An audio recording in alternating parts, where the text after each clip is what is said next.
Oh, you better believe against FIU, it's going to be a big day for Nicholas Singleton, Kaytron Allen, and the offensive line.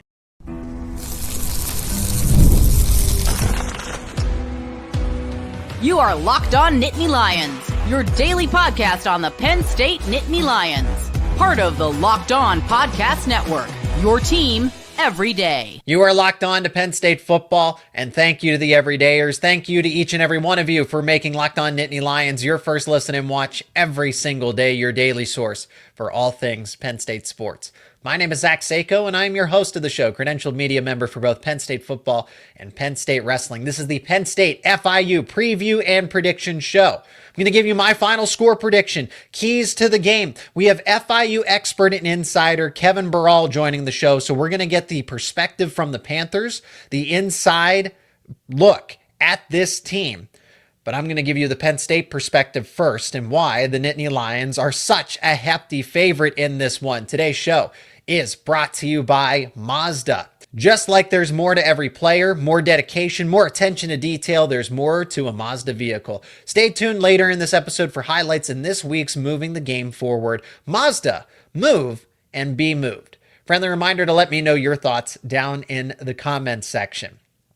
So this is another Penn State matchup. It's a non-conference matchup where the Nittany Lions are going to be expected to dominate. And our friends at FanDuel, it shows. Another 40-point plus spread. And again, things could change leading up to kickoff here. But at this point in time, 41.5 points in favor of the Nittany Lions. The total set at 54.5. This is a game that Penn State should win by a lot and should be in control from start to finish. But as we all remember from a season ago, against Bowling Green, that didn't exactly work that way. So no, this is not another instance of a week 2 non-conference opponent coming into Happy Valley and giving Penn State an upset scare. But I do give a little more respect to FIU than I would with Nevada. FIU plays fast. And so when you look at the Penn State perspective of it, the Nittany Lions have to be physical, and they're going to be physical. How do you counteract that speed and finesse? You get physical. Well, fortunately for Penn State, they are the bigger team. They are the more physical team. So the offensive line, Nicholas Singleton, Kaytron Allen, did not have a game last week against Nevada that was anything to write home about. And I still think Penn State is going to get situated with the passing attack. Kyron Hudson, Trevor Pena. We'll see what Devontae Ross has in store. If that's something that we still have to wait and see because he's been banged up this offseason. So Penn State's just going to rely heavily there on those two wide receivers and Pena and Hudson primarily. Get the tight ends a little more involved. I think that's what's going to be a massive key here. But it's the ground game. Okay? I am not selling out on this offensive line or the backfield for anybody that thinks that the offensive line isn't going to be ready or going to be one of the best groups of the season. They just have to make a couple of tweaks. This is a really good group. Drew Shelton, Vanga Ioane, Nick Dawkins, Anthony Donko, Nolan Rucci, at some point in time in the future will be viewed as NFL draft prospects. Drew Shelton's been discussed as a first-round pick. So this is a chance for the offensive line to have that revenge moment. Since they didn't really do that well against Nevada, they have now time to right those wrongs, prove any of the doubters, people that are dunking on the offensive line that don't think that this group is going to be ready, or here we go again with the offensive line struggles. No, I think that was just subjective to week 1. But it's the way that Penn State's going to structure its game plan. So I'll have a defined score prediction later on in the show, but you'll kind of get the sense of where I'm going with this. FIU is a speedy team. They play fast. So expect Penn State to match that tempo to an extent. They want to run the football in this game. Running the football is actually the right thing to do. It is the blueprint because FIU can't match you in that physicality. And for a team that wants to push the pace, that wants to get into a shootout, that wants to try to offset your rhythm by going and just continuing to go. Pedal to the metal, foot to gas, and go. But Penn State, you want to give your defense a break. Fortunately, you have the assets to do that. You have an offensive line that trusts currently 7 players, and I think eventually 8 with Javen Williams. But you could do that all day and be successful and put up a ton of points. But Nicholas Singleton and Kaytron Allen, this is the get-back game for them. I don't think they're going to play, obviously, they're not going to play a full 4 quarters there and get 20 carries apiece or anything like that, but it was pretty pedestrian in week 1. 8 carries for each running back, and then you saw Drew Aller get a handful of carries, and then Cam Wallace and Corey Smith get involved. I got to imagine that Singleton and Allen get at least a dozen. I'd imagine pushing 15 touches each, because this is what the game script calls for. To offset FIU's pace, you want to put wear and tear on that defense for the Panthers. You got to run the football. Be physical, line up in those 7 offensive lineman sets. I don't know how FIU counters that. They can't. That's the fact of the matter. They can't. This is a defense that doesn't return a lot of production. Again, we'll get that insider perspective from Kevin himself. But from the Nittany Lions side of things, they can't go toe-to-toe with this offensive line. Both Singleton and Allen should be able to run the football efficiently, effectively, look for more of those explosive plays. Even if FIU stacks the box, Penn State will be able to get those explosive plays through the air as well with play action. But I think this will be a game now where they actually pivot back to the ground game. They get Singleton and Allen heavily involved early, run those 10, 12, 15 play drives to keep FIU's offense off balance, but also that defense. You want to keep them out on the football field, because then it's going to be bend, and then eventually they break, and then they'll just collapse. They'll just fall over. They will have no resistance by the end of the game. So the Nittany Lions are in another spot where they're going to win in dominant fashion. They just have too much compared to the other team. But I'm excited for this FIU matchup because of the way they play, because how quickly they want to go. Just a brief FIU perspective from my point of view, from the Penn State point of view. I like what they have in this offense. I mean, speed's the name of the game. But Jenkins, the quarterback, they have 3 legitimate options at running back. They like to run the football, but then running the football helps set up their wide receiver trio for them to make plays. So kind of like Penn State, they will lean on that ground game to set up the pass, but it's the depth of this offense that they can go any which way and go to a player that is effective. So you got to watch for the boundaries. Fortunately for Penn State, they are physical, but they are not slow. If this was a case of the tortoise and the hare, rabbit and turtle, right? But it's not. Penn State has that athleticism to match that speed in FIU's offense to where it's not an overall concern. But do expect the Panthers, because of the way they operate, to put up more points than Nevada there. But also in that same breath, expect the same thing for Penn State. All right, we're going to talk to the FIU expert himself, Kevin Barral, to get that insider perspective on the Panthers and first-year head coach Willie Simmons, who knows how to win college football games. That is coming up next here on Locked On Nittany Lions. And today's episode is brought to you by Upside. Hey, Nittany Lion fans, are you still paying full price for gas? Well, stop leaving money behind. Get real cash back every time you fill up with the free Upside app. Simply download the free Upside app in the App Store or Google Play right now and start earning cash at the pump today. Use my limited time promo code FOOTBALL and you'll get an extra 25 cents back per gallon on your first fill up. You can make up to $300 a year just from buying the gas you already needed. At first, I thought this was too good to be true, but it is totally legit. Real people are getting paid just to make their daily commutes, and you can too. Plus, you can cash out anytime to your bank account, PayPal, or an e-gift card for Amazon and other brands. Don't let this offer drive on by. Download the free Upside app now using my limited time promo code FOOTBALL. Again, that is FOOTBALL for a limited time 25 cent per gallon bonus. Promo code FOOTBALL. Offers vary by user and location. Go to upside.com for terms and conditions. And this episode is brought to you by Mazda. This is Mazda's Moving the Game Forward, brought to you by those who believe it's not just about playing the game, it's about redefining it. Because these moments do more than win. They push what's possible. They remind us to go the extra yard, shift into that extra gear, and keep moving the game forward. And you want to talk about moments that keep the game moving forward for Penn State. Well, Kyron Hudson, Trevor Pena certainly had an impact in the passing game, but I think about one specific play with Kyron Hudson really making that impact. When Drew Aller pocket breaks down, he rolls to his non-dominant side. He's rolling to his left as a righty and delivers an absolute dart to Kyron Hudson, who is standing in the end zone making the catch. That's how you keep the game moving forward. When you follow what moves you, the unexpected is only the beginning. And just like there's more to every highlight, there's more to Mazda. Mazda, move and be moved.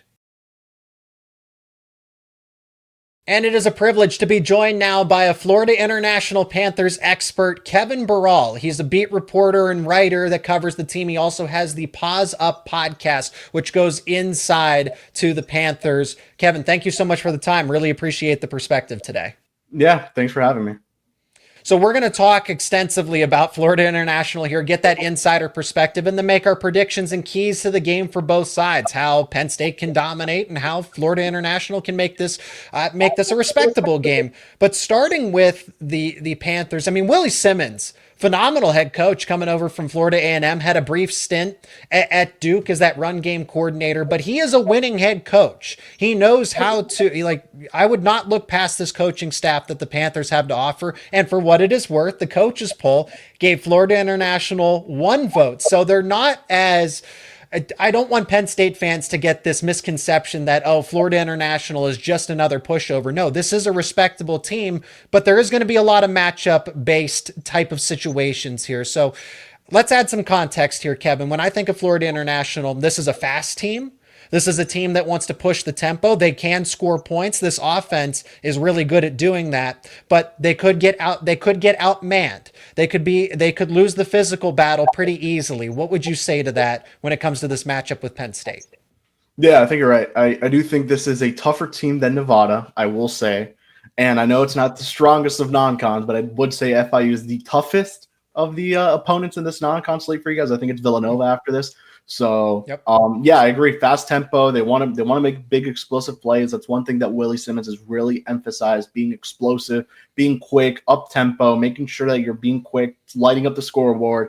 So he's going to go in there into Penn State and he's going to try to do his best. I think you have Keywan Jenkins, your quarterback, 3rd-year guy, a junior. So definitely that'll help. They established a run game very well against Bethune-Cookman last week in their week 1 game. I know that it's an FCS opponent, likely the worst team they'll play.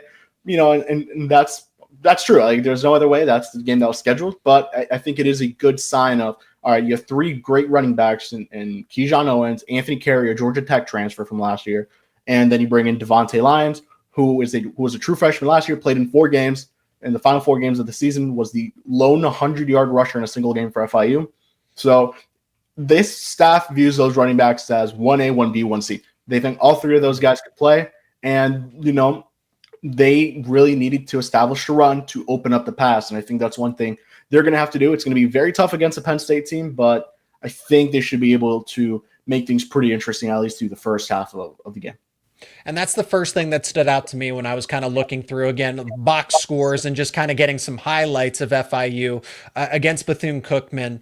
But that was just it. It was the balanced rushing attack, and that anybody at any given moment will get the football. Okay, it's not just comprised of a workhorse, a bell cow. It's pretty diverse. But that's what I'm intrigued to see is, okay, a team that is going to be smaller compared to Penn State in terms of stature, in terms of size.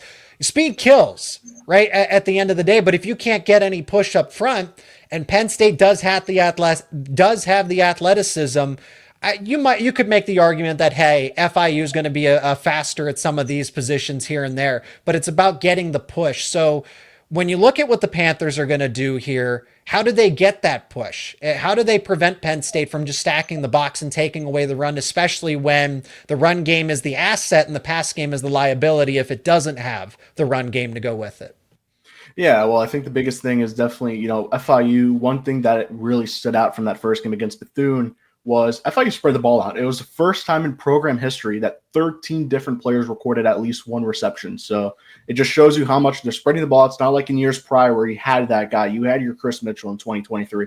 You had your Eric Rivers last year. It's a lot of guys who are going to get a lot of opportunities. And Willie Simmons said this, they feel good about 10 to 11 of their receivers. So if they believe that that's the guy that's going to help them in that certain moment of a game, they're going to go with it, regardless of freshman, sophomore, whatever it may be, experience or no experience, they're going to play. So that's the one thing. And I really do think the pass game could really explode. I just think it just wasn't the thing. It wasn't working out. It was a rainy day in Miami. So definitely have to rely a little bit more on the run game. I do think you look at last year's team and you look what they did. They definitely relied on the pass. They had to. You had Eric Rivers. You had Dean Patterson as your 2 wide receivers. You have to do it. I think now you could find a bit of that balance. You have a KJ Owens who's the guy, not behind 2 other running backs like last season. You've got an Anthony Carey. And then you have Devontae Lyons, 3 guys who actually got quite a bit of touches in that first game against Bethune. Obviously, it's Bethune. But I could see a world where that continues to be the case that this Penn State game and moving forward. I think this is a good opportunity for FIU. And I think for them, you're going into this with a very major underdog mentality. They know the spread. They know everything. They've mentioned Penn State should be the number 1 team in the polls. They mentioned Willie said that today. So he believes this is the best team that will play by far, and I think everyone would agree to that. And I think they're going into this with a pretty good mentality. And then on the defensive side, you have to stop the run, right? I mean, they are very well aware of Singleton and Kaytron Allen. Those are 2 of the best backs in the nation, most likely.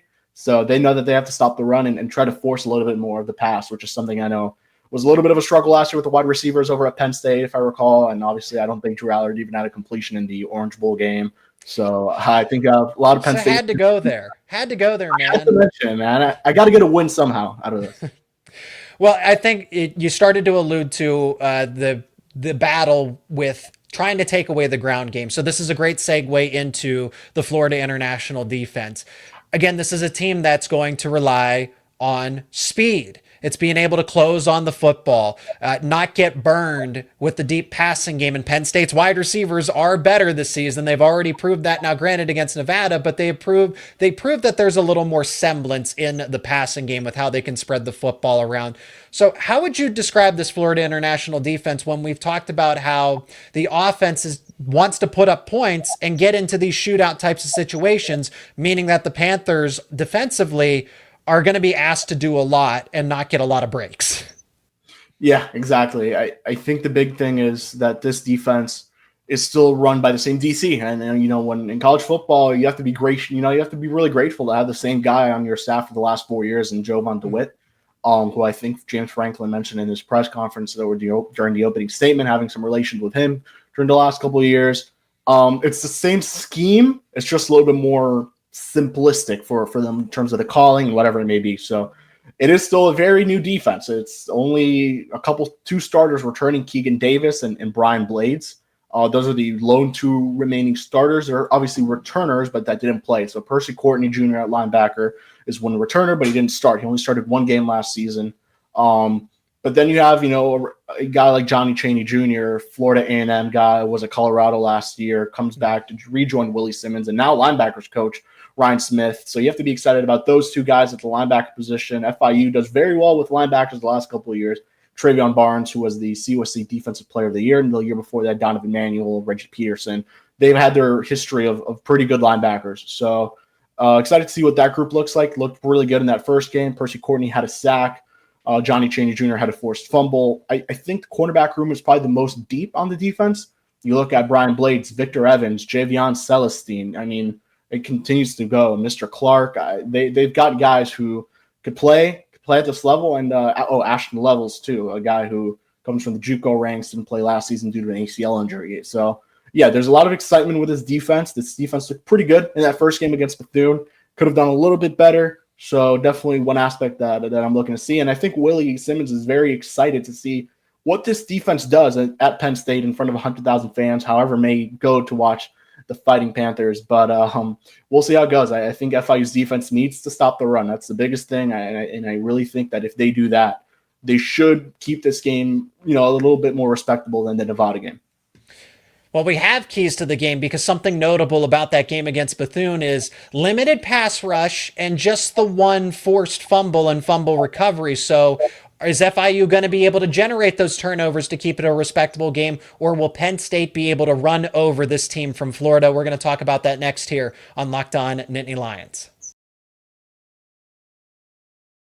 And this episode is brought to you by DoorDash. It's almost the weekend, time to look back and crown this week's MVP on Who Delivered, powered by DoorDash. Just like you can win every Saturday with DoorDash Streaks, saving more every time you order, these players delivered when it mattered most. Let's break it down.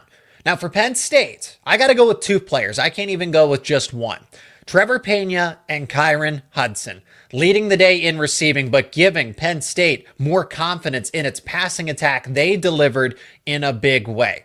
Trevor Pena, 7 catches, 74 yards. Kaytron Allen, 6 receptions, 89 yards, and 1 touchdown. What an impact they had. And if you watch that game, you know that performance was not a fluke, and they are on a streak. And just like Pena and Hudson delivered for Penn State, DoorDash delivers your Saturdays. With DoorDash Streaks, you save every Saturday on your order. Stack it up all season, and you could save up to $250, including $100 in DoorDash credits. So order this Saturday. Keep the streak alive. Fuel your game day only with DoorDash. Terms apply. Promo period is through November 18th.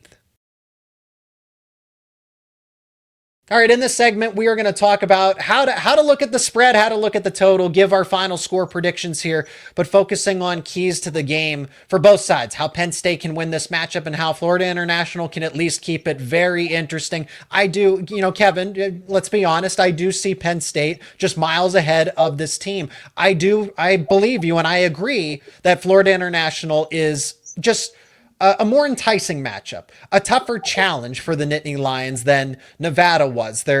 I know it's a new head coach in Coach Simmons, but there just seems to be a little more consistency with what Florida International is doing. Not to the extent of 60 new players on a Nevada team. There's at least a defined plan here, it seems like, compared to what the Wolfpack are trying to do at this point.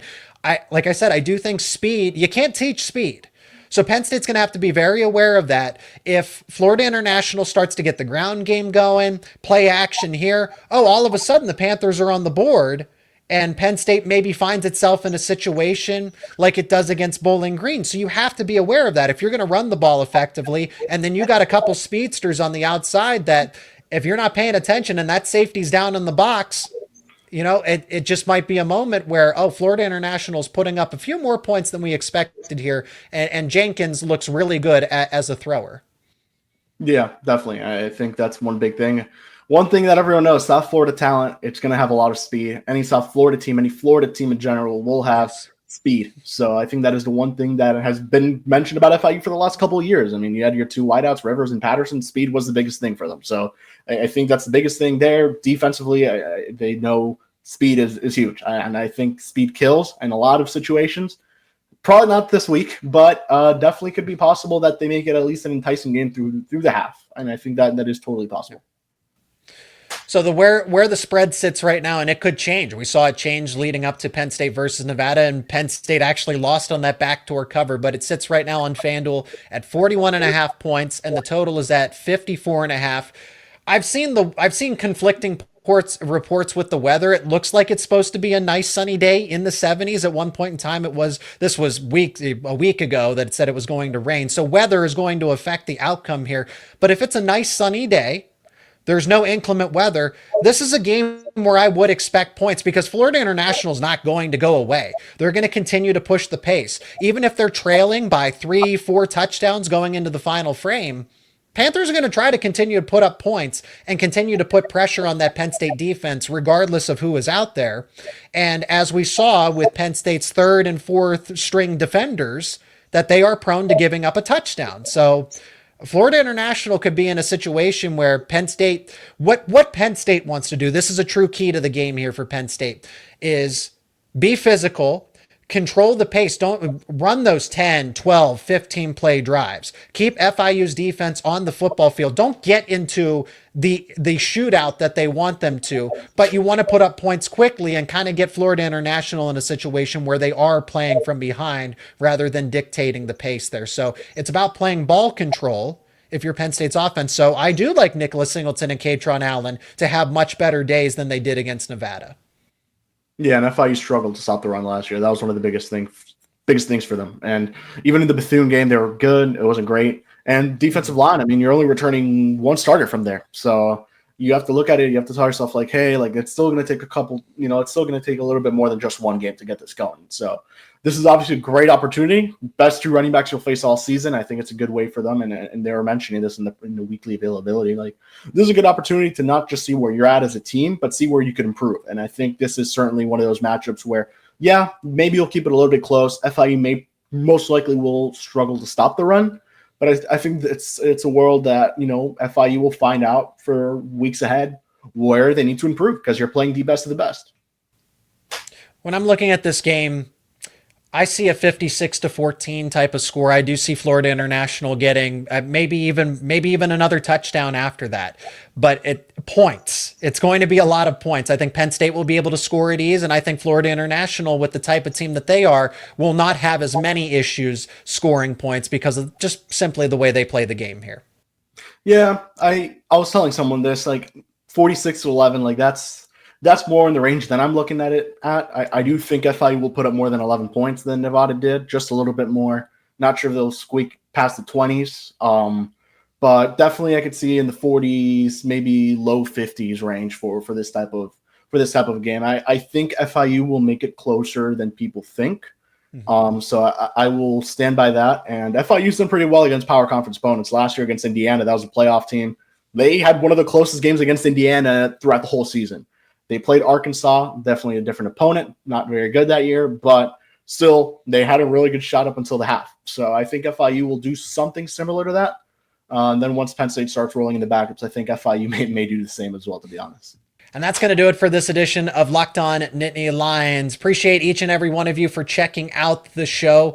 And thank you to Kevin. Kevin, thank you so much for the time. Again, go check out his work. Links to it will be down in the description. He is the co-host of the Pause Up podcast, which talks about Florida International in depth. He's also a beat writer and reporter, so he knows all the ins and outs of this team. Kevin, thank you so much for the time and perspective. And, hopefully Florida International is able to have the successful season that they intend to have.